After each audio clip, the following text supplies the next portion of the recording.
तुमचं सगळ्यात मोठं योगदान आहे. मी तुम्हाला त्या ठिकाणी नावं ठेवत नाही. तरुणांचं इथे फार मोठं योगदान आहे. तरुण आमच्या धर्मासाठी फार खांद्यावरती दोरा घेऊन जगतोय.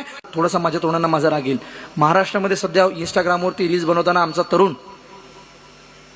तरुण कीर्तनाच्या बाबतीमध्ये रील्स बनवायला लागला. माझा विरोध नाही, किंबहुना आपण बनवताय ना, बनवा, काय अडचण नाही.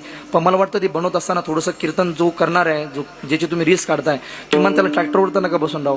ट्रॅक्टरवरच्या त्या फाळीवर बसताय तुम्ही डायरेक्ट, त्याला मागं पुढे होऊन त्याला काढताना ती गजनं काढताय, त्याला उलटा करून तुम्ही स्टेजवर घेऊन यायला लागले. आमचे तरुण बांधव इतकी विचित्रता. आमच्या कीर्तनाची विटंबना तरुण जर करत असेल आमच्या धर्माच्या परंपरेची, तर हा धर्म टिकायचा कसा? हा सगळा परमार्थ, हा संप्रदाय मला वाटतं येणाऱ्या तरुणांच्या खांद्यावरती आहे. आणि जर तरुणच त्या परमार्थाची, त्या कीर्तनाची जर विटंबना करायला लागला तर कसं व्हायचंय? मला वाटतं आज आमचा तरुण रील्स बनवण्याच्या नादामध्ये कीर्तनाचं त्या ठिकाणी वेगळंच होताना दाखवतोय. कीर्तनामध्ये एक वेगळाच त्या ठिकाणी जीन्स पॅन्टवर कीर्तनकार, गॉगलवरती कीर्तनकार. ठीक आहे, असू द्या, तुम्ही ते लावताय, मला त्याच्यात मला वेगळं सांगण्याची गरज नाही आहे. तुम्ही बनवा, रील्स बनवा, नक्की बनवा, पण ते वेगळं धोतर घालून बनवा. धोतर घाला, टोपी घाला, फेटा घाला.